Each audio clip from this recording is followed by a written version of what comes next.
Well, beautiful people, best damn nation. It is Wednesday, and you know what time it is. It is the Best Damn Wrestling Podcast. I am your humble host, Brian Renegade, and with me, we have the best damn crew. First of all, if you see this man at night in a dark alley, run.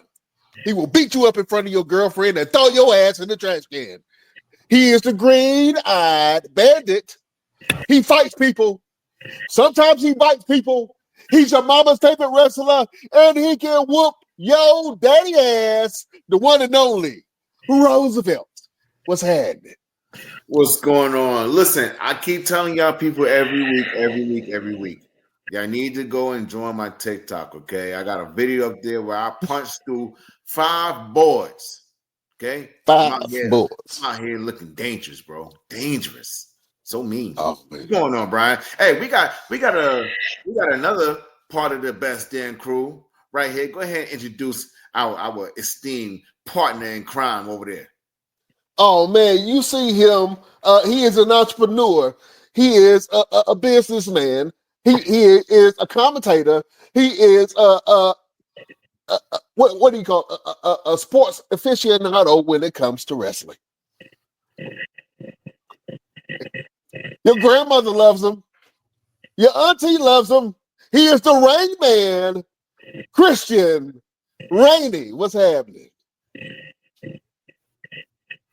Nope, can't hear you, Christian. You got something going on with your God. Oh, God. I was talking to myself for so long. You're looking great. Roosevelt looking great. Alex, $1 million all the time.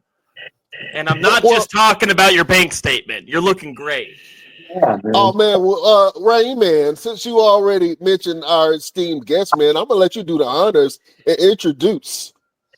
Oh, you want me to introduce new breed Alex Evans? That's who you want me to introduce right now? That's who I want you to introduce right now. Oh, I mean, we're talking trained by Bobby Fish, Alex Evans. We're talking about trained by Cozy over there at Firestar, Alex Evans. We're talking about 1/2 of Brutality Inc. We're talking about 1/3 of The Process with Jackson Drake and Mark James. We're talking about former DCW champion, tag team of the year in DCW, by the way, whether they want to acknowledge it or not.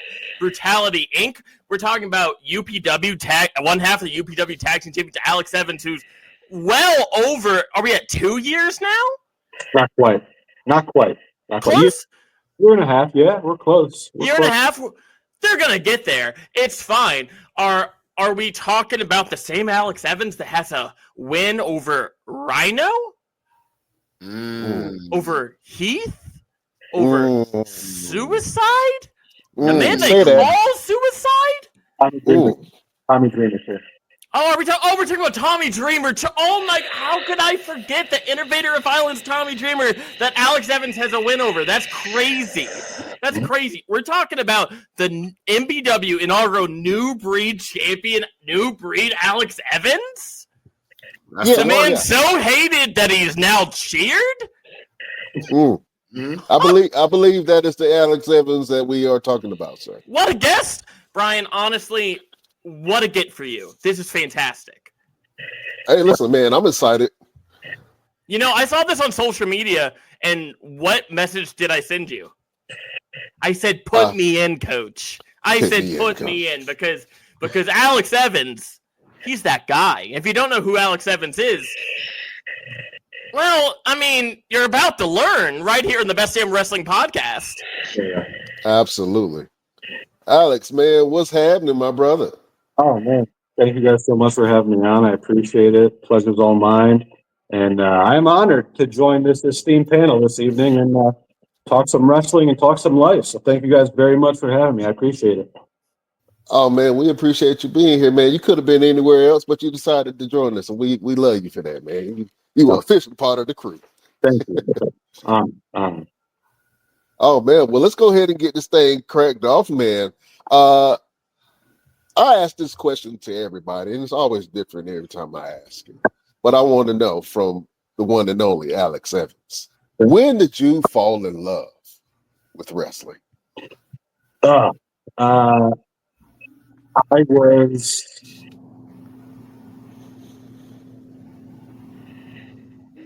Wow. in upstate New York, and I used to live in a duplex. It's like a side-by-side duplex. It was like a top and bottom. So myself, my brother, my mom and dad, we lived upstairs, and then my cousins and aunt and uncle lived downstairs.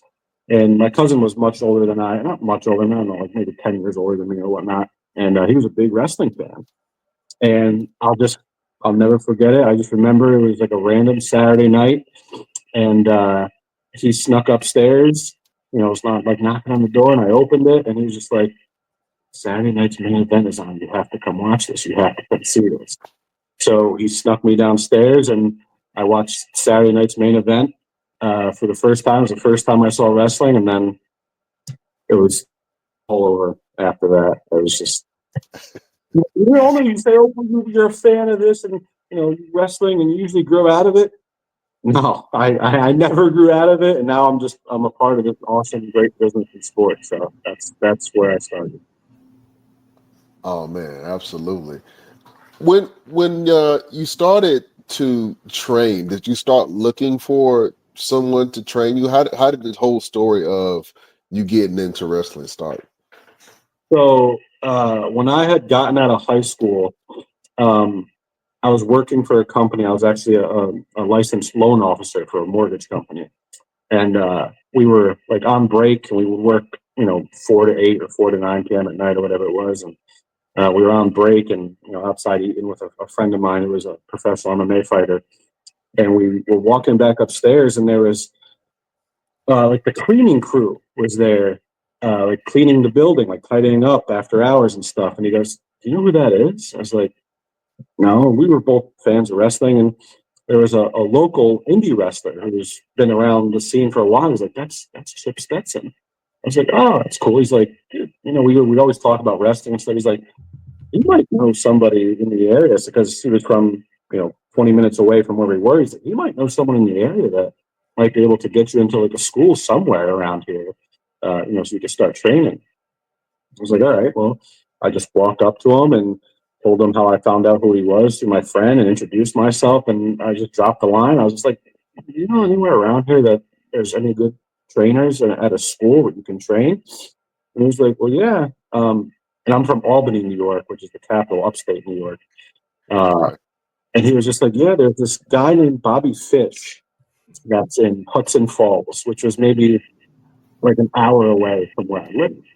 He goes, I'll give you his number. I talk to him all the time. I go, he trains at this school with another individual named JP Blackwood. Just give him a call, ask him, see what do you got to lose." So I think it was like a day or two later, I called Bobby, and he explained to me what they were doing up. We called the Do or Die Academy in Hudson Falls, New York. He explained to me what they were doing up there, and explained the facility. He said, "If you want to come and check it out and try out, you just come up. We'll be there this Saturday. Come up and give it a go." So me and one of my best friends who were really big into wrestling. We just went, "Well, let's go." Pretty good at that one day, and rest is history until I moved out of New York. So, I played with them for about almost 2 years. Bobby Fish is one of those guys that if you step in the ring with him, you're guaranteed to know that you've been in a fight. Talk about what it's like to train with him and the different things that he took you through in terms of his background. Oh man! So at the time, this was Bobby got very big into mixed martial arts as well. A little bit more recently, like within the last 10 years. But at the time, when I was introduced to Bobby, he was going back and forth between the states, and he was working for Pro Wrestling Noah at the time as well. So he'd go over there for a tour for like a month or two, and then come back for months, and then go back. So training with Bobby was no joke. And Bobby being trained by Hardy Race and Tony DeVito, he was taking a lot from so many different areas, whether it was from Harley, Tony DeVito, or even when he was training at the dojo and Noah and bringing that back. And that's how he taught, us, is exactly how he was taught, whether it was from Harley, from DeVito, or what he was learning over at the dojo. It was extremely strenuous. At the end of the day, nothing that we do is easy for anything, right? As professional wrestlers, there's nothing easy about doing this. But taking it from Bobby and the way he was teaching, it was either, listen, you got to strive to survive, and you got to be on top of your game, and you have to give it 150%, not 100, because even 99 or 100 might not be you have to do it at 150%. That is just what he instilled in us. He said, if you want to make it, you have to do this, this, and that. If you deviate or stray a little bit from, what he was trying to teach us, he couldn't help you at that point. You know what I mean? He was laying the groundwork. If you listen to it and you did it, you were going to be successful. You were going to know how to work properly and safely, right? Other than that, don't bother. But he did. It was definitely an amazing learning experience, being able to learn and be trained by Bobby for the couple of years. Absolutely. Can you do me a favor real quick? I just need you to adjust your device so we can hear you just a little bit more clearly. How about that? There you go. Alex, Yeah? I know you got a pair of AirPods hanging out somewhere nearby. I'm an Android guy, brother. I don't do it. Oh God! This actually explains so much about you. Does it? Hey, wait a minute.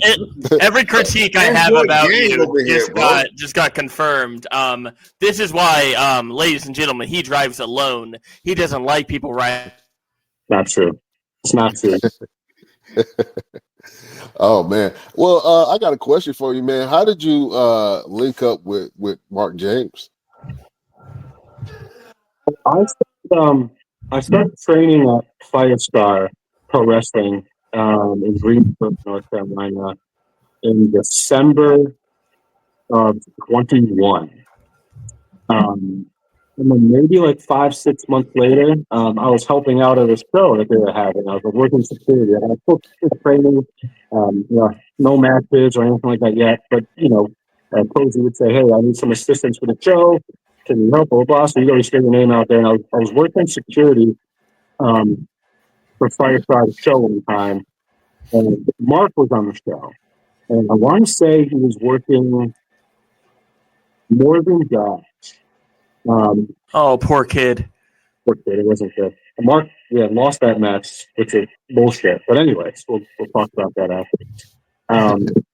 But yeah, so that's when I first saw Mark, and then I think like a month later, I didn't converse with him or anything. I just, I was on the other side of the guardrail. I watched him work, and then I think like a month later, I showed up to another show, and I'm walking in the entrance, and Mark was kind of on the side talking to LeBron, and it was just kind of like a, hey, how you doing? Nice to meet you, type deal. And then when I really got a chance to sit down and talk to Mark, it was actually Roosevelt was there too. I was asked to be a part of a movie that was being filmed at Firestar. Roosevelt, remember that movie, the wrestling movie? Yes, I remember that one. And Mark was in it as well. And it was like in between tapes, so like we weren't being needed at the time.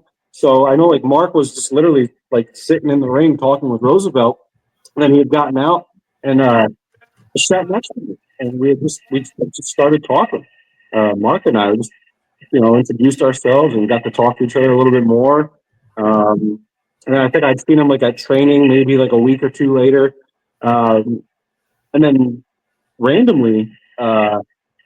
I got a text message from Mark. We exchanged numbers, but he randomly just texted me, and he was just like, "Hey, man, like I'm trying to put something together." Like he was trying to put together a faction at the time. Like LeBron had told him, like, "Hey, man, get a group of like 3 or 4 guys together, and let's see what we can do with it." So there was 3 or 4 of us that were involved in the beginning, and Mark reached out to me personally on his own, and I was just like, Like, you want me to work with you? Like, what? Like, you don't know me from Adam. I've known you, for a couple months. Like, absolutely, I'd love to. Sign me up. And eventually, like, there was other members that were supposed to be involved, but they kind of, like, fell off. And Mark was just like, shit, let's just do it, me and you. And the rest is... For my own enjoyment, because I'm just curious this way, who were the other guys, like, in mind for that? If I recall correctly, it was Mark, myself, I think Jamal the Titan, Yeah. another one, and Don Petty was the other one. Huh. Wow, that's fun. And I don't know what it was. I don't know if it was just we couldn't get on the same page, or it was communication or scheduling, whatever it was. And then Mark was just like, yeah, well, you know what? We'll just do it, me and you. Let's just work as a tag team. And that was it. That was almost 3 years ago now. So if I can piggyback off your story a little bit, because I feel like I have this weird early Alex Evans, Mark James insight. So when me and Daniel were doing Good Guy, Bad Pants, and we were doing Live, Laugh, Lariat, very early on, we interviewed Roosevelt very early on, because I had a pseudo relationship with him from when he kicked my ass trying to train me, and it like broke my everything. I don't want to hear it from you. Your hands are up, but they need to go down. Okay. So anyway, so through that, we got to talk to Mark, and we hit it off with Mark instantly. And Mark, like, as you know, Alex, but to fill y'all in, we're in this group chat and we talk every single day. But at the time, we finished our interview with Mark, and Mark was like, hey, I have a guy y'all should talk to. I would love for y'all to talk to this guy. And we're like, who do you want us to talk to? Like, we're talking to so many people. Who do you want us to talk to? And he talked about Alex. And admittedly, I was like, I think I'm okay, actually. I don't want to talk to a Firestar kid.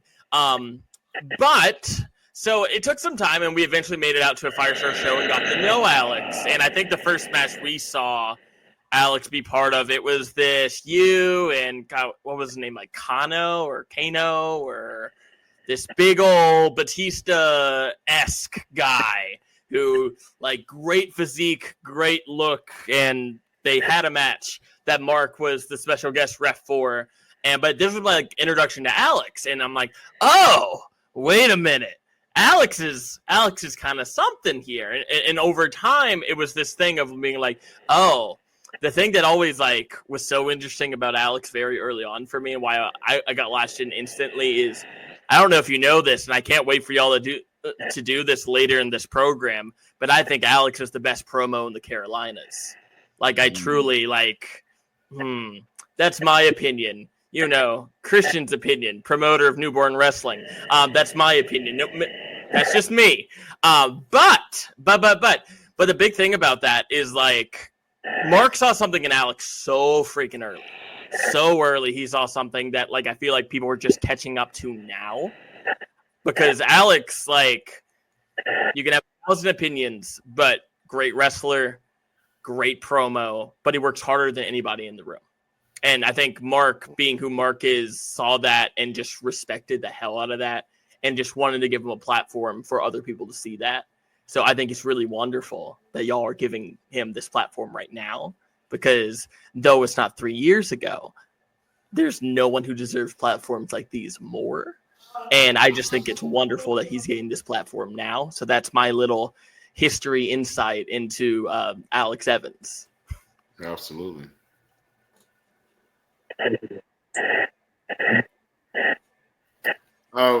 Talk about your transitions. What did you do any type of sports before you got into professional wrestling?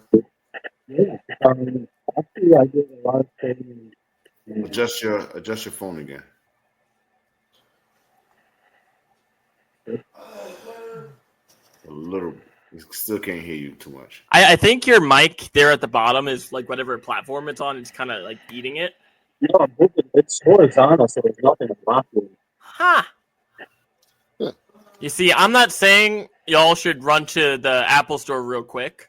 But I'm definitely not saying that. Do you have a case on your device?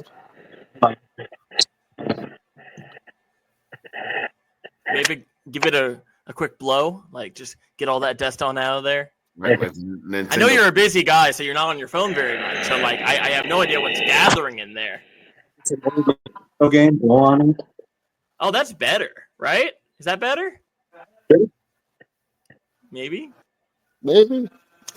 Talk about your former sports career, Alex. I'd love to hear it. Yeah. Before wrestling, I'd actually I started training in boxing. And from boxing, I did a lot of Muay Thai kickboxing training and mixed martial arts training. And had a couple amateur fights back in upstate New York. I wrestled when I was younger too, from like 3rd grade to 9th grade. I did amateur high school wrestling. So I did that too. So, I was more, when it came to sports, like, which is weird to say because I'm in a tag team now most of the time. But like team sports and stuff like that, like football, basketball, baseball, I just like, I never wanted to depend on somebody else for what the outcome was going to be, if that makes sense, right? Like, I could be playing on a basketball team, I could put up 40 points, and the rest of my team puts up 15. We're going to lose. You know what I mean? Like, that's just how it is. I'm playing baseball, I could hit 3 home runs and have 6 ribbies, and then everyone else goes hitless, or we're straight out of luck. You know what I mean? So I always liked the stuff where I had control of my own outcome. You know what I mean? Like, whether it be boxing, mixed martial arts, like, I'm either going to train really hard and I'm going to whoop this guy's ass and I'm going to win, and that's on me, right? Or I'm going to fall flat and this guy's going to whoop my ass. And I have no one else to blame outside of myself, right? So I'll learn from it. So I tended to stay more towards the sports and athletics where it wasn't so much team-based and oriented. It was just more about me. But that's where my sports happened. How much of your combat experience is put into your actual moveset? Good chunk, man. Like a good chunk. Like, I feel it is tough too, right? Because like when you're boxing or you're doing mixed martial arts, like, you're swinging for the fences, right? Like, you're trying to take someone's head off with precision. Well, now you got to make this transition to professional wrestling, right? Where you have to make it look like you're taking someone's head off without taking their head off and keeping them safe at the same time, but making it believable, right? So that wasn't, I don't want to say that was tough or hard for me, because I remember, like, even the first time I had started training with Cozy, the first time I ever showed up to Firestar, and Cozy knew I had trained previously. I remember I walked into the class, there's class going on, and he's like, well, let's go talk in my office for a little bit. We went and talked in his office for a little bit. He's like, all right, let's go. I'm just like, get into the room. And he's just like, let's roll. You know what I mean? Let's work. Let's train. Let's wrestle. And we just wrestled for like 10 minutes straight. Strikes, grapple, chaining, everything. And, it was all said and done. And, he pinned me with something. And I just remember I was just, I just got pinned, right? So I'm just laying down on the mat. And he kind of just leans over me and he just gave me a hug. And like, while I'm still laying down there on the canvas, he's just like, you're good. You're good. Like, you can train here. But he was saying how, he's like, man, you got the Bret Hart punches. Something that was me, but I was sitting there like lighting them up. Like, I wasn't hitting them, but like, it sounded like I was throwing some decent strikes. He's like fucking Bret Hart punches. So for me to be able to make that transition and not knock someone's teeth out, to me was a win in my book, and I'm very grateful and thankful for it. Hey, Alex, can you talk to me about, to anyone who might not be aware of, your opinion on Bret Hart? Maybe where he falls in the echelon of history, and how do you feel about Bret Hart? I mean, to me, It wasn't just a gimmick, but Bret Hart to me is the greatest technical wrestler of all time. Of all time. The things he could do, just the way he would move and the way.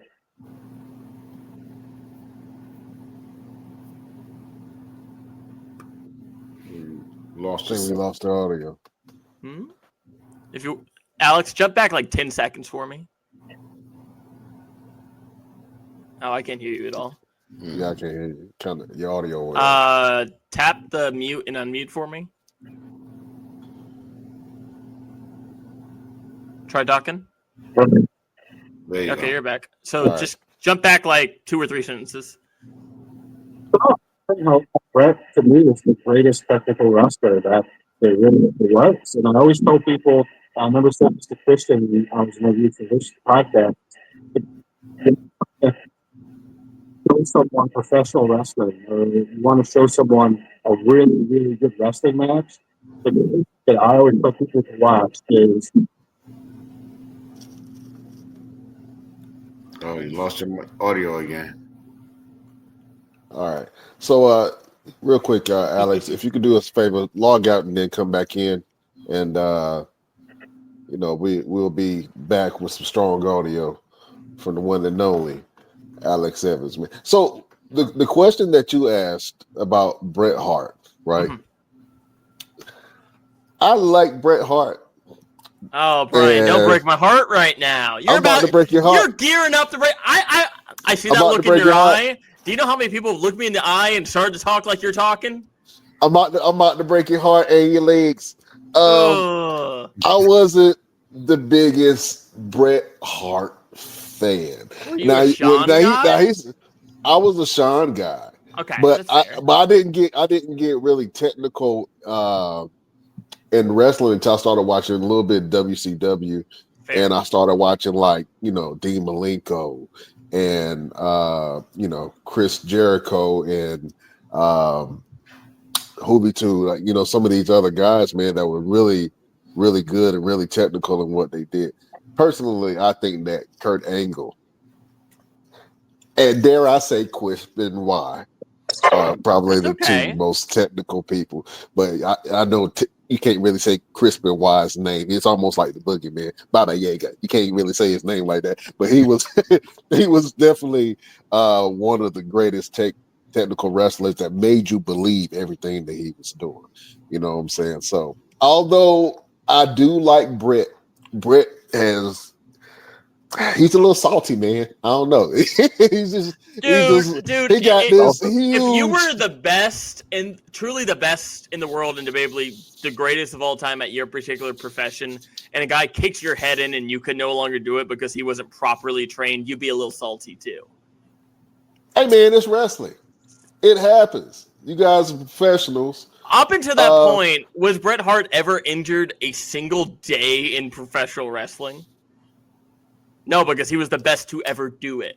No, we can't say that because we don't know what injuries he was fighting through. Yeah, probably didn't tell nobody. That was a different era back then. What he and the Hart family has documented, and this isn't just Bret, is because Bret was the safest worker and he took care of guys and he knew how to take everything.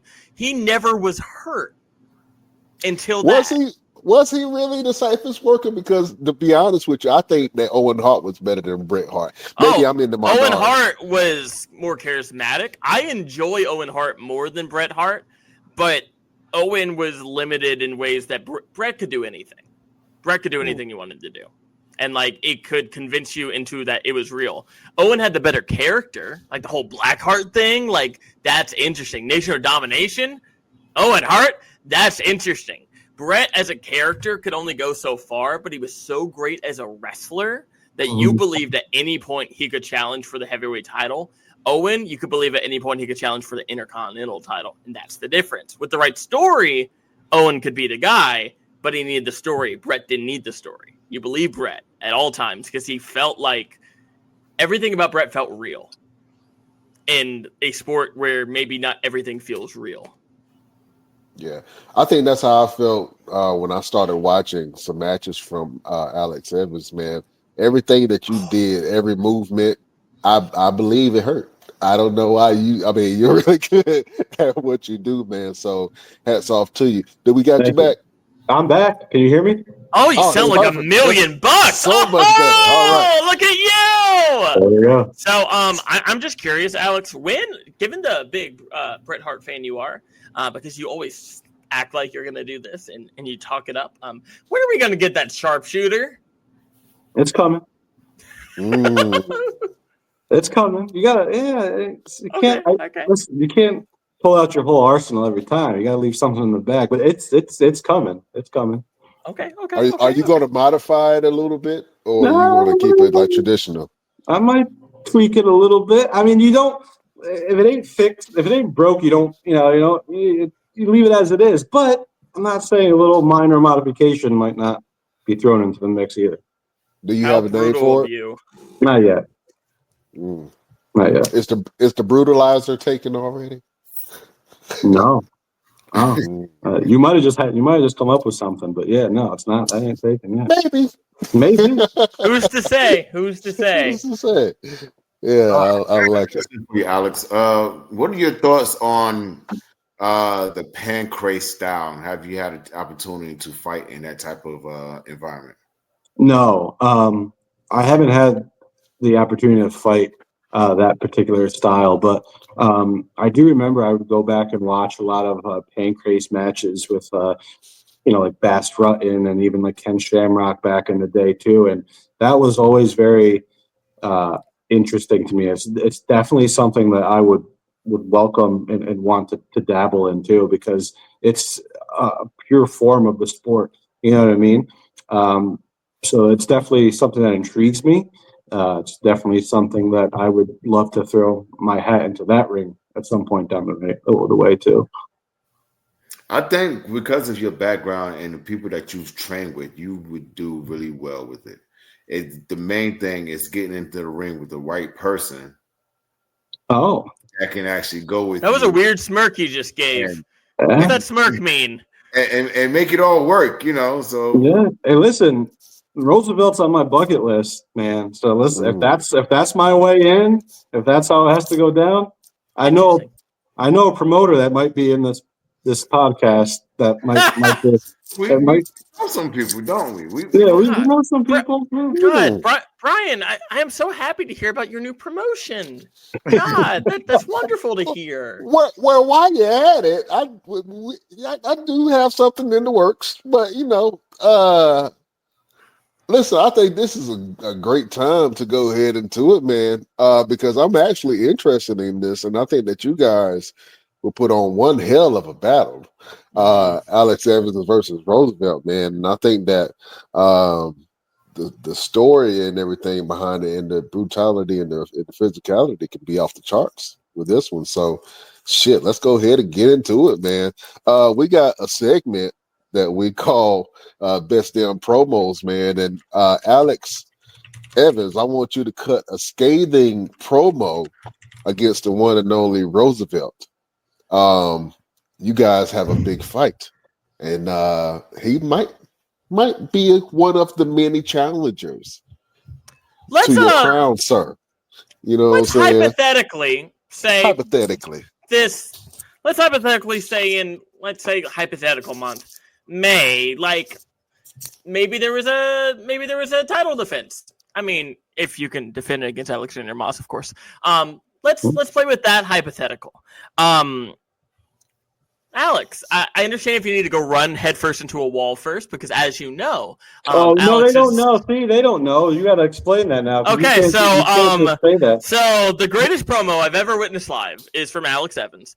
It was after he fell about 10 feet off a ladder, hit his head against the ground, was the most concussed I've ever seen a man. He handed me his cell phone. He got in front of a camera. He cut this ridiculous promo that I'm sure we could find somewhere. And after the promo was done, Alex looked at me as though there was no light in his eyes and was like, "Where's my phone? I need to call my son." And he's like, "Where's my phone? Where's my phone?" I have his phone. I'm like, here. But it was the greatest promo I've ever seen. So the ongoing joke with us, and he has never proven me wrong on this, that his best work comes when he is, in fact, concussed. So, Alex, if you need to take the moment and that to wasn't run just your one head. It happened again. That was 2 times where I was all messed up from a match. And I went back there and I had to cut a promo. And everyone was just like, man, that promo was so fire, blah, blah, blah. That was a great promo. Blah. Tell me about it because I don't remember shit about what I just said. You guys got to tell me what the hell I just said. That made it so good. But yeah, what Christian was saying, it was a TLC match. And I was laid out on a door that was bridged from the guardrail to the ring apron. And there was another wrestler that jumped off the top rope from the outside and splashed me through the door. And it was just the way my head was positioned and the way these doors were. You know, I was fully anticipating that when he hit that door was going to break like this, and I didn't think it was going to tickle, but you know, I didn't think it was going to do what it did. That was not the case. The door did not break like that. It just literally like imploded. So it just went straight down. And this was it was a big gymnasium, and it was parquet wood basketball, floors. And my head just smacked off of that floor, and it just sounded like the teacher from Charlie Brown, right? I remember a couple of refs. Yeah, I just remember a couple of the refs came over and just like, "Are you okay? Yeah, are you okay? Are you good?" And I looked at them, and they were just like, "Nope, you're not good. Like, you are not okay." And then I went back and cut these amazing promos, apparently. So, all right.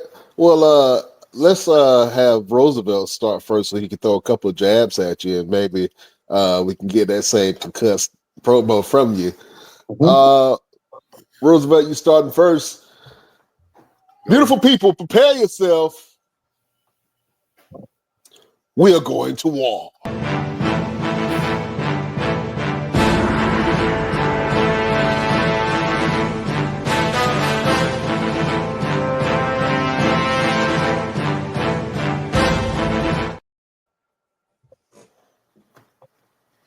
You know, life is all about perspective. Let me give you an example. Listen to these words. Alex, Alex, Alex. Now, to the untrained ear, with someone who may be concussed, may think that the fans are chanting his name because he's done something amazing. But in reality, that's someone trying to wake you up after you've been knocked out by the man who likes to fight. Because, Alex, you see, the issue that you have in front of you is that you have a background that I'm very much invested in. You have a background that I'm very much interested in. You have a background that I love being a part of. Alex, when you and I step in the ring, make no mistake at all.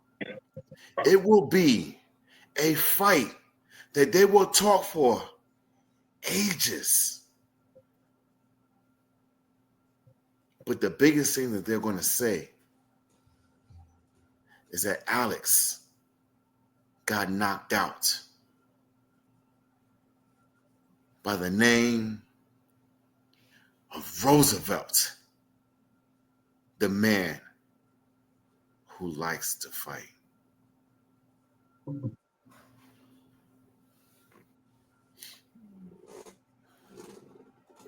Ooh, do some jabs. Well, you know what I'm saying? Right cross. Oh, man. Hit you with a couple body shots. Alex Evans, what you got? Roosevelt. Mr. Roosevelt, I have watched and seen you ever since that I came onto the scene in this great sport of professional wrestling. It's been everywhere. You've done everything. You've been on the TV screen that everyone hopes and wishes they can be on. I'm not going to take that away from you. I commend you for your grind and what you've been able to do. I've heard what you said. You love my background. You love where I come from. You love what I'm about. Except you spelled it all wrong.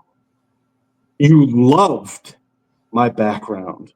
You loved where I came from. You loved what I do, because after you and I get into that ring and fight each other, you're not going to love anything about my background, because it's what you loved that took you out.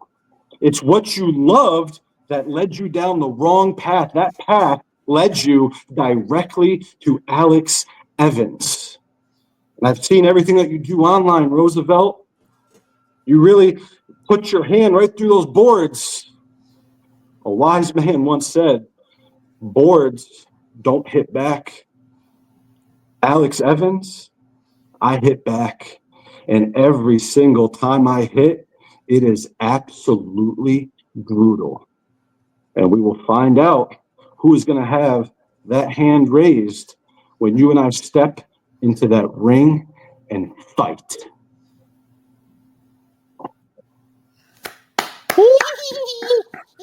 Look that shit right now. Ooh, listen, I got $20 on the winner. Listen. Christian, we might have just sold the next card, man. Me and Alex have been talking for like what feels like 3 weeks about like, hey, ideas of different ideas, and I think this is a good idea. I think this is a good. I feel it. You know the chills that you get when. I got chills with that. It's right there. It's right there. If we real quick can talk like that's a cool future idea, but there is a more immediate future. I briefly, and this is a selfish plug, Brian. So I apologize for this selfish plug. Do your thing. I'm a little selfish that way. In Nightdale, March 23rd. Newburn Wrestling presents We Didn't Start the Fire. You have a match. What? That booster went up today. You're good. You're great at this, actually. You are defending. Oh my god. You are defending that New Breed Championship because you cut this great promo, just like the one you just cut about wanting a challenge. So our wonderful commissioner, Aloysius Skipper Jenkins III, found you a challenge, and that challenge has like some truth to it. It's the absolute truth, Alexander Moss. Give me your thoughts, just early thoughts. I know you have a process here. You're all about process. But give me your initial thoughts on this match. Just kind of give us a little look inside the mind of Alex Evans heading into March 23rd in Nightdale, North Carolina. When I first started training at Firestar, the first show that I had gone to help out at was the Firestar Rumble, and this was in 2022. And in the main event of that show, it was Alexander Moss against the Infinite Man Tim. And I told myself, I said, no matter what it takes, no matter what I have to do, after watching that match, I said, I need to step into the ring with both of these individuals. I have to. It's just something that I need for me. It's something that will solidify in my mind and in my brain that I belong in this business. I belong in this sport. I'm meant to do great things in this business and in this sport. And a month and a half ago, I got to create with Tim. And then in a month and a half's time, I get to do the same exact thing with Alexander Moss. I've known him for 3 years. I've seen everything that he does. I know everything that he stands for. I know everything that he's about. And March 23rd is going to be something special, not just for me personally to be able to get in that ring and work and fight Alexander Moss, but it's going to be special for everyone that's going to be in that building, and it's going to be special for everyone that watches it on the internet whenever it gets put out there. I'm throwing this out there into the world right now, and with Christian and Roosevelt and Brian, you guys here, that match will be the match of the night, and it will be a match that people talk about for a very, very, very long time. There is absolutely nothing on this earth that is going to stop me from stealing the show and putting on an absolute clinic with Alexander Moss that night. He might not like the outcome. Hell, he might not even like me. And quite honest, I don't care, because I got enough friends in my life. And I don't care if you want to be my friend. I don't care if you like me. I don't care if you want to, I don't care if you don't want to take me out to dinner, but I guarantee you're probably going to want to wrestle me, because I guarantee you it's going to be the fight of your life, and you will walk away a better person if you survive a match with me in the squared circle. And that's exactly what's going to happen on March 23rd. I love it, man. I love it. Did you see how his eyes lit up a little bit, like halfway through that? Like, I love talented people being talented, man. Nothing better. Yeah, I mean, look at, he calls himself the absolute truth, and I'm going to show them that night that how can you call yourself the absolute truth when you just live a lie? And I will show the world that Alexander Moss is a lie on March 23rd. Quick question for you. You know, ever since you and Mark James have became a tag team and started doing some things, talk about his influence in everything that you do in terms of your in-ring ability. Oh, man, you're going to kill my gimmick if you get me starting talking about Mark. No, man. Mark and I, we're a tag team. And we wrestle everywhere together. We've been a lot of places together. But before that, like, Mark is one of my best friends in the world. I will talk to Mark every single day. It's not necessarily about wrestling. It could be about life or family or whatever the case may be. It's a lot of wrestling, because we always have these ideas that we pass back and forth to each other, or what we want to do and where we want to go and where we want to take Brutality Inc. and the tag team. But for anyone who doesn't know, Mark James has been doing this for 20 plus years, and he's been doing it all over. And everyone knows who Mark James is, right? So when I first started working with him, to be able to just be on the apron and watch him work and watch the why and the when he does certain things, or the why and the when he tells me to do certain things. I have the best seat in the house for one of the greatest, influences and teachers that in minds that is out there. You know what I mean? And then forget the match. You know what I mean? Like, I would sit there and learn from him just by watching him work, firsthand, ringside.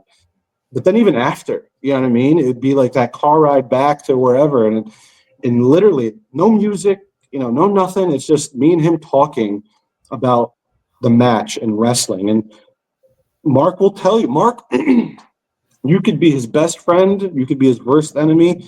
He's not going to blow smoke, right? Christian Roosevelt, he'll tell you exactly how it is, right? He'll tell you what he liked, why he liked it, and why you should improve on it. Or he will tell you, why the hell did you do that? Like, why did you do that? Why? Like, you don't have to do this. You can do this instead. But it's not just like, that sucked, don't do it again. It's never that. It's never that. No, it's why did you do this? Don't do that. Here's why. Do this instead. Try this instead. Work on this instead. Because at the end of the day, and Mark might not feel this way, but for me personally, I'm a direct representation of Mark James, right? Just like I feel like I'm a direct representation of Firestar Pro Wrestling and LeBron Cozone. And because how I handle myself in the ring is just as important about how you handle yourself outside of it. Because if I do something that affects me or lets me down, they might not admit it, but I'm letting them down too. right? Because their name is plastered on the back of me because they know that's Mark James's tag partner.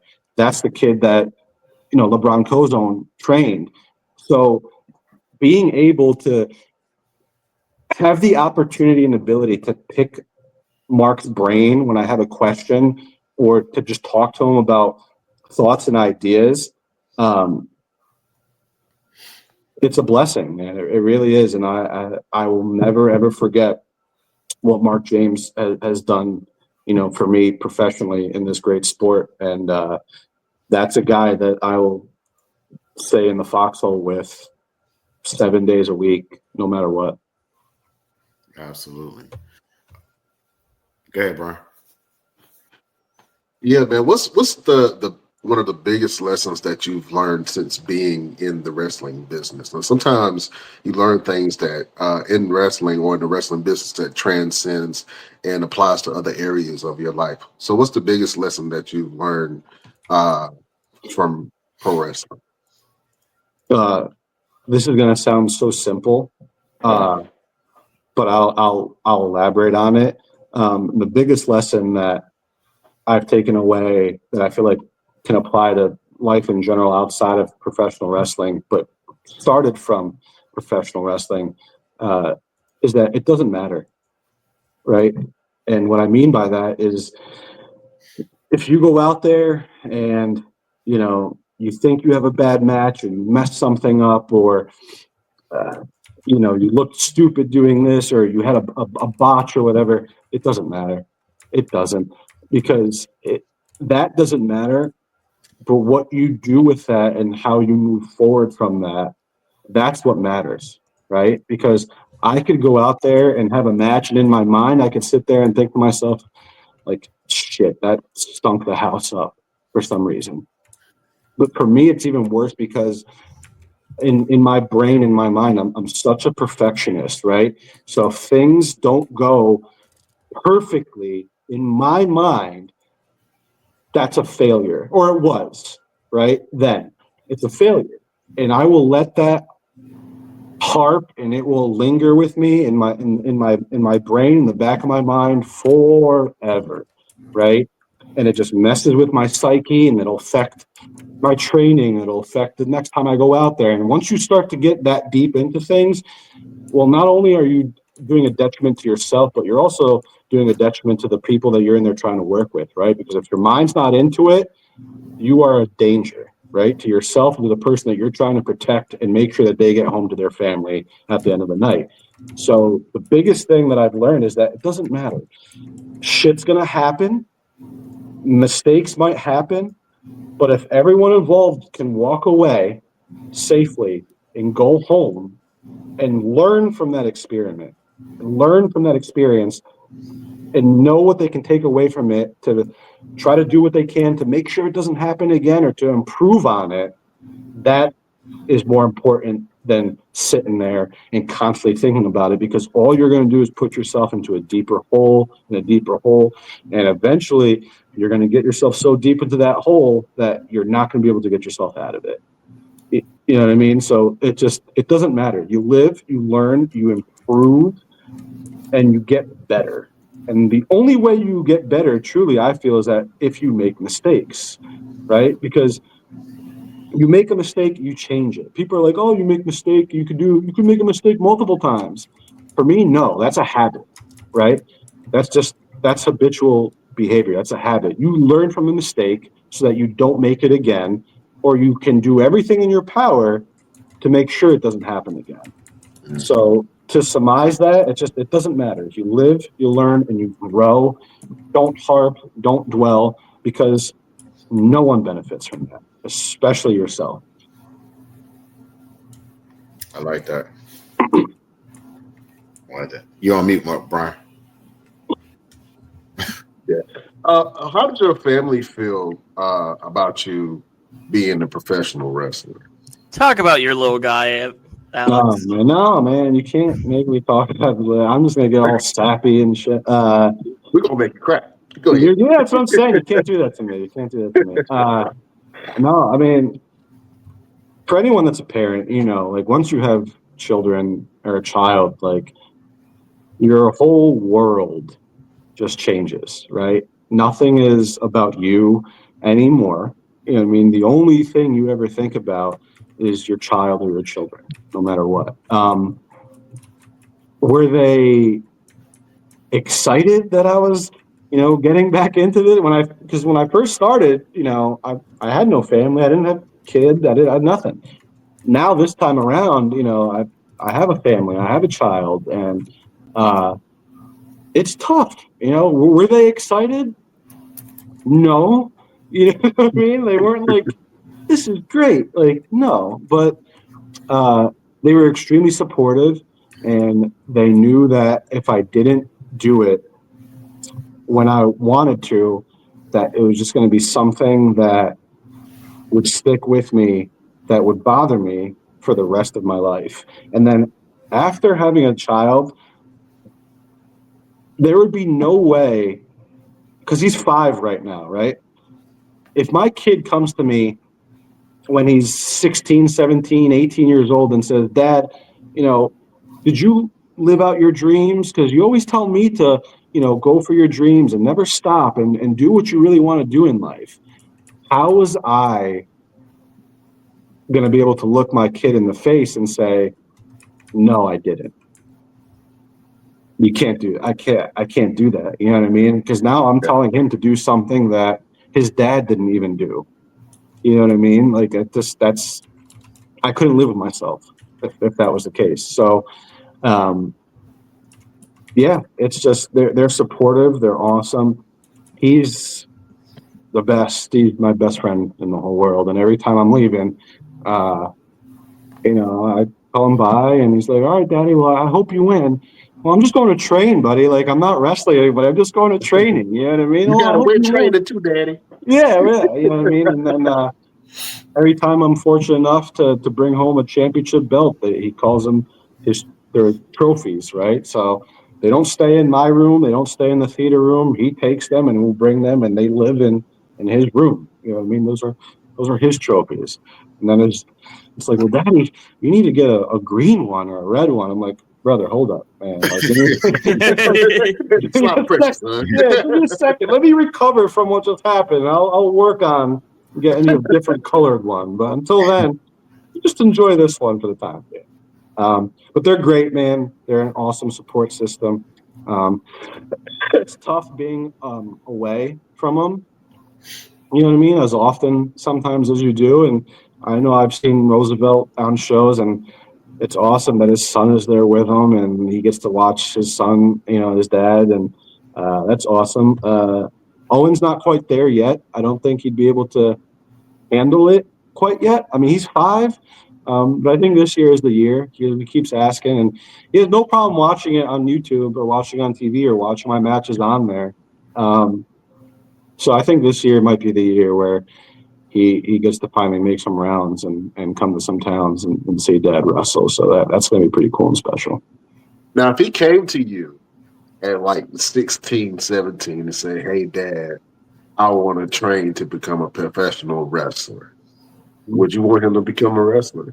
Absolutely. Yeah, because, again, if that's his dream, right, and that's his passion, and that's what's going to make him happy for the rest of his life, absolutely. You know what I mean? Like, in light of certain things that have happened just like around this world recently, we only get one go around with this thing. You know what I mean? Like, we get one life. That's it. And I think it'd be a real shitty life to sit there when you're 60 years old and sit there and say, oh, man, if I had just done it, if I had just done this, or if I could go back and do this. Like, I can't tell you how many people, I mean, my own parents alone, I've sat there and be like, Alex, I wish I could go back and I could have done this differently, or I wish I would have done this, or I wish I would have done that. To me, that's not a healthy life to live, right? It's not, just this wondering and this I wish or what ifs. Like, that's not life. That's not enjoyable. Life's about you taking the chances and you putting the work in. And if you have a dream and if you have a goal, you literally have to do whatever it takes to try to achieve that. That's living, you know what I mean? Because once you get to that goal, after all the work and after all the trials and tribulations, like, you can't tell me there's a better feeling than that, because there's not. When you are able to accomplish a goal that you've set forth for you, that you've always dreamed of doing, and then you do it and it becomes an accomplishment instead of a dream, there's no better thing in the world other than that. Absolutely. That's true.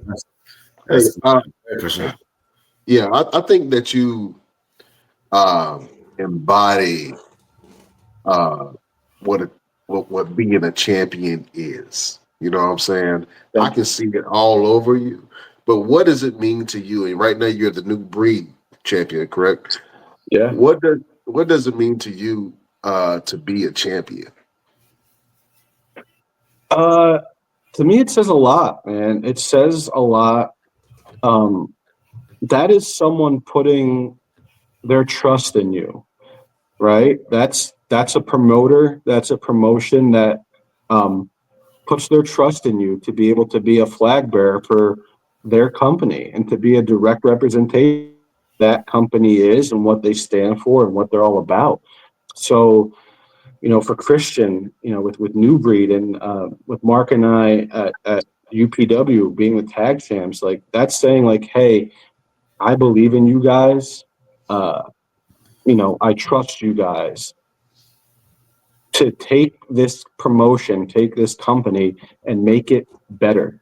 I feel like anytime you become a champion, it's because somebody thinks you can better the company and somebody thinks you can make the company as a whole better.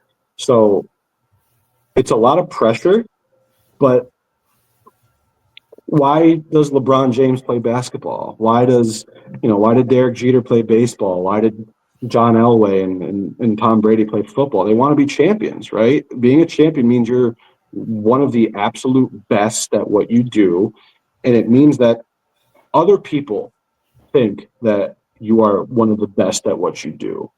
So you have to take that as a badge of honor, man, and be very prideful. And I'm a firm believer. Like, I always feel like anytime there's a promotion or a wrestling show, like, why are your champions not all on that show?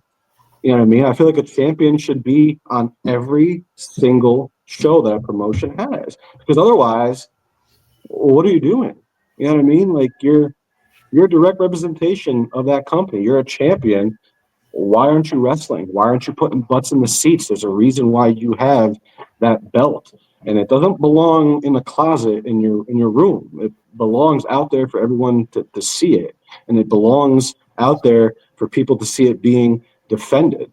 So, to me, it's an extreme sign of trust, but also respect, and I feel like that needs to be reciprocated too, because you're trusting me to be your champion. Well, I'm going to respect you enough that you trust me to be your champion, that every time I'm on your show, you are going to get 150% of Alex Evans. And those people in that crowd are going to get 150% of Alex Evans because they deserve it. I don't deserve to be a champion. You earn it, right? You know what I mean? Like, no one just hands you. It's like, hey, can you do something with this?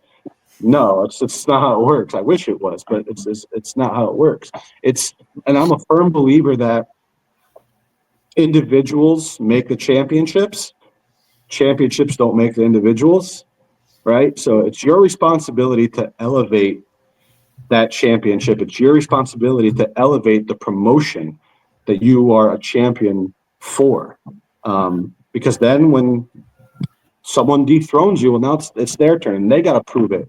You know what I'm saying? But you have to make that mean something. And I feel like that lacks a lot in the business as it is. Like, certain things are just there, right? They don't necessarily mean anything.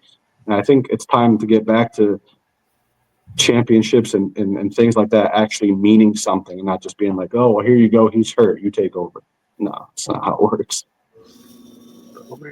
Well, look, man, you got a big target on your back, man, right now, because you are you are a champion right now for newborn wrestling, man.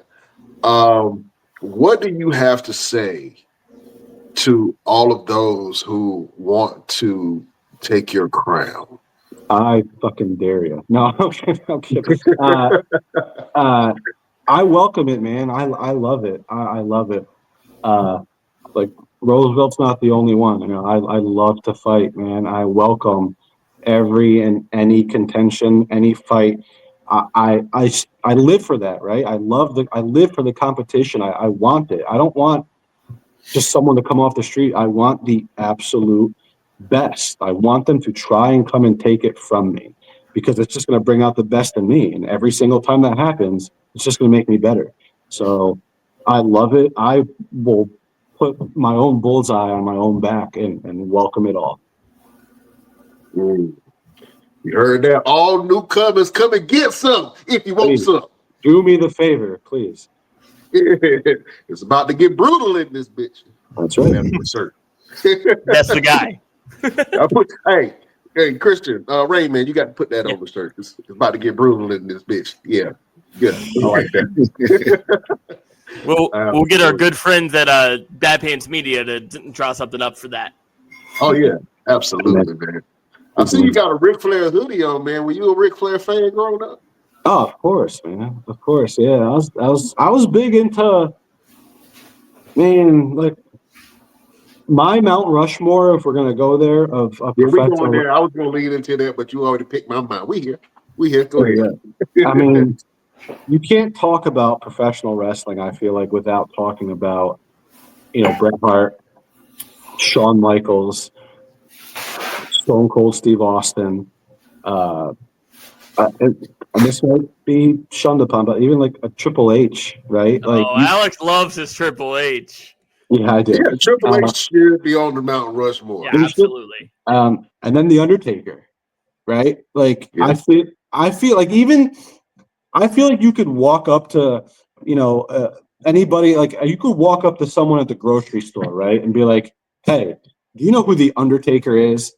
And I bet you probably 9 times out of 10 they'd be like, "Oh, that's that WWF guy, right?" Yes, it's that one, right? Like yes, it's them. I feel like they know those names, even like Ric Flair and stuff like that. They did what they did so well for so long, and they were able to change and adapt for the most part. They were able to change and adapt so well with the times and still be masters of their craft, right? And still be at that upper echelon of talent. But yeah, those were that's who's on my Mount Rushmore. Those were, all of them were just huge influences for me. Absolutely. Who, if you had to pattern your style after a legend, whose style would you pattern your? What character would you pattern your style after? I would say, like, if Bret Hart and Triple H had a baby, I would pop Alex Evans. And I've heard it even from you don't think about it when you're doing it, right? Because it's just you. It's how you work. It's how you operate. But then when people start to tell you, like, man, you're just like this, or you're a mix of that and this, and blah, blah, blah. Like, I feel like I'm like low key under the radar, very technical and like a technician in there. But I also will try to take your head off at the same time. So I'll be able to pick you apart, and then after I'm done picking you apart and you're just wide open, I'm swinging for the fences, and it's gonna be a grand slam type deal. You know what I mean? So I would say that if Bret Hart and Triple H had a baby, they would produce Alex Evans. My what just crossed my brain, I was like, oh, this might actually be a good fit. I don't know if y'all paid much attention to TNA in like 2011, 2012. Alex reminds me of a lot of the on top Bobby Roode, like the whole It Factor deal, when he was just like this technical dude, such the strong promo and such the striker, like that, just kind of where my brain goes, at least. watching way too many Alex Evans matches, especially when you have to edit them 10,000 times. Yeah. I'm sorry, Christian. He's gonna hate me. He's gonna hate me in like a week. If I see this guy on my TV or my computer anymore, I'm gonna be done. No, but like I feel like if you could be well-rounded in the ring, but be dominant in certain areas, like I feel like Roosevelt's the same way, man. Like Roosevelt is such a well-rounded performer. Like he will pick you apart with his strikes. He will submit you on the ground like that. And it's just like you don't know which way he's going to come from, so you have to be prepared for it all type thing. And those are the type of guys that I want to work with. Those are the type of guys I want to fight. Those are the type of guys I want to wrestle, is these guys that are going to make me prepare and get so good, because you have to be able to get into the ring with them. Otherwise, it's going to be over before it starts type thing. Man, don't pump his head up. It can't fit on the damn screen. Christian, I don't know how many more hints I can give you, brother. I'm so hard-headed, man. I mean, a few more would be fine. I'm trying to make your job easier, brother. I'm just saying. I'm not saying it should happen, but it should happen. I'm definitely not saying that maybe we should think about Maybe we should think about that. You know what I'm saying? Well, I'll have to talk to my good friend Alois just Skipper Jenkins III about that one. Yeah, maybe we can squeeze something in. You know? Yeah. I mean, he doesn't like you a whole lot, so like, it might take some convincing. But okay. We'll see. What I used to say is, if you don't like me, you don't like yourself. So, you know what I'm saying?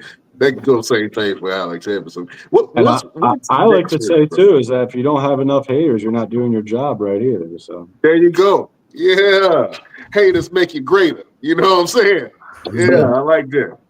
Hey, man, what's next for Alex Evans, man? Like, where do you see yourself within the next 10 years? And if you had to pick a company to get signed by on a major level, what locker room do you think would be the best fit for Alex Evans?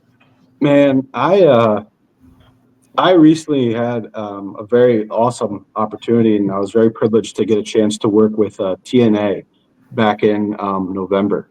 And man, that locker room and just the people that work there, and the way that I saw things getting done and just the way they run things, I would love to get a chance to do some more work with TNA. And you know, we've chatted and we've talked, and there may be some things on the horizon.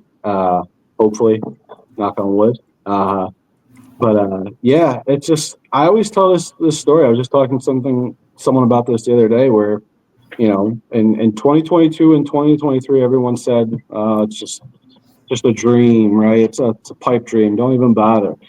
I spent all of 2024 suspending people's disbelief, and in 2025, my goal is to just plant my flag on the indie scene as one of the absolute best independent wrestlers out there.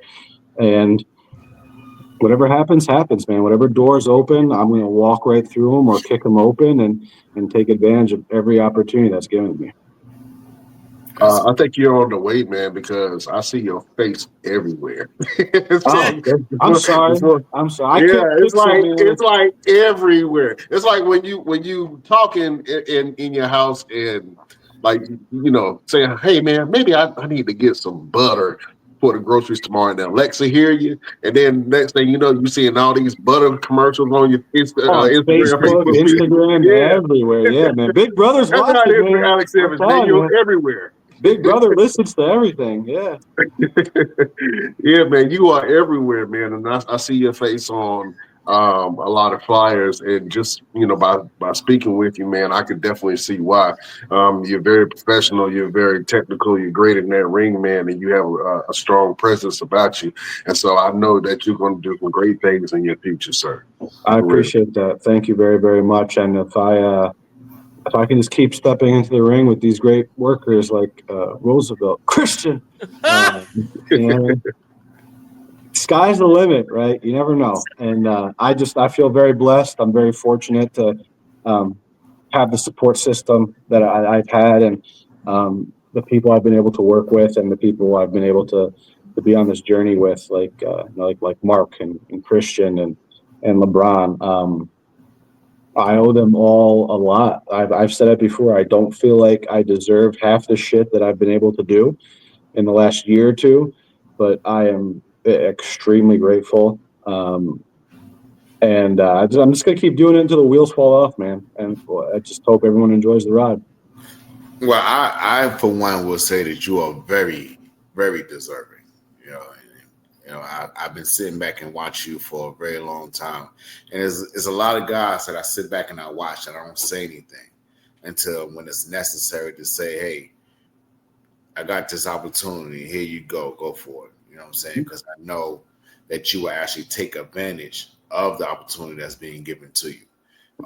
There's a lot of guys when I first started early on, like, "Yo, I got this opportunity. You down?" And they say they would be down, and they really wasn't down. Yeah. You are not one of those guys. You're one of those guys. I say, "Yo, I got an opportunity. You up for it?" And not only will you say that you're up for it, but you follow up with me every single day, which is great. I love it. Yeah, man. Because, so many things that's going on in your life every single day where you may be going on this way, you may be going that way, and things get lost in the shuffle. So I'm very, very proud of you. I can't wait, Christian, to get in the ring with you. And I can't wait to see everything that's coming for you that is very much yours. It belongs to Alex Evans. It does not belong to anybody else. It is sitting there waiting for you to come get it, and I can't wait for you to go get it, brother. That means a lot coming from you. I sincerely appreciate that. And again, that means a lot coming from you. So thank you very much. Mm-hmm. Absolutely, man. Listen, we do this thing at the end of every show where we like to give a word of motivation, a word of advice, something that comes from your soul or something that's just on your mind. We call this final word. So, Alex Evans, I know you have been dropping jewels this whole entire podcast, but do you have a final word for your beautiful subjects? Yeah, man, it's don't stop. We only get we get one shot at this thing called life, and the biggest thing wrong that you could do is live a life of what if.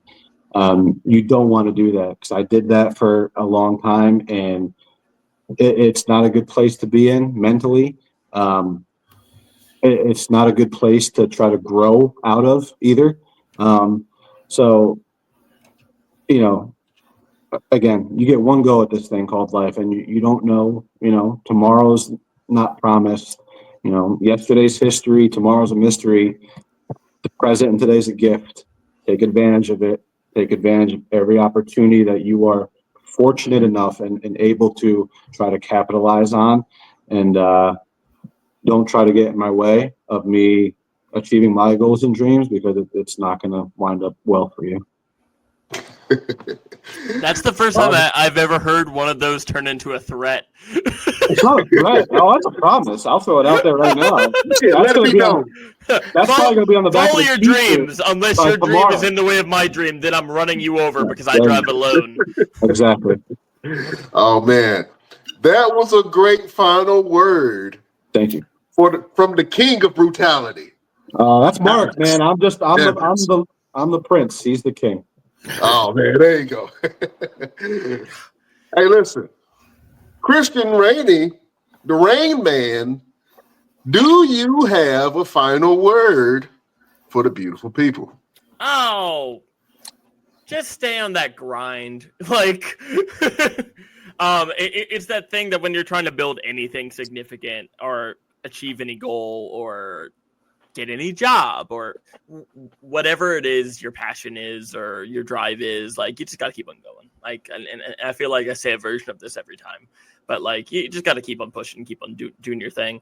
Whether you're trying to work out like an absolute maniac like Roosevelt over there, he's in there every day.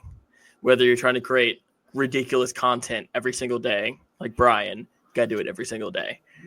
Whether you want want to drive by yourself every single day. You got to work at it every single day, Alex. Sidebar, I want y'all to understand, Alex doesn't let people ride with him. He'll claim that's not true, but that invite, it's never come. We live like 20 minutes away from each other. We go to the same shows. It's fine. It's fine. But you got to stay on that grind. If you're going to ride alone, drive alone, you got to keep on doing it every single time. Stick to it. You got to stick to it. And that's my biggest thing is like you got to keep like whatever you're going to do, be consistent and keep on driving at it. Absolutely. That is a final word from the Rain Man, Christian Rainey. What about no final words from you and Roosevelt? Yeah, we go with that. Roosevelt, do you have a final word for the beautiful people? Absolutely. My final word is know who you are and know who's there with you. And the reason why I say that, like I talk about this all the time. Me and my son, we exchange little notes to each other at the end of the night before he goes to bed.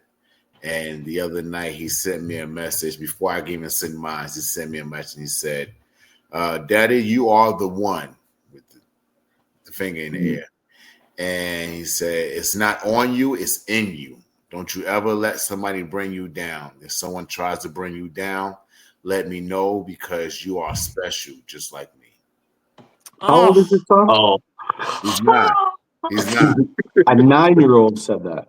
9-year-old said that. And it made me sit back and do the Will Smith Pursuit of Happiness, one tear. Yeah, I just got the job type thing. Yeah. And I told his mom I was going to beat him up as soon as I saw him because we don't do all that sentimental.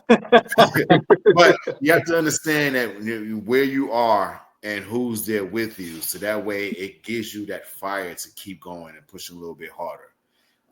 And for him to reach out to me like that, just out of nowhere, it makes everything that I'm doing, everything that I'm going through, and everything that I'm getting ready to do that much more special, especially when it comes from your child. So know who you are and know who's there with you. That's the final word from the guy who likes to fight, Roosevelt, right here on the Best Damn Wrestling Podcast.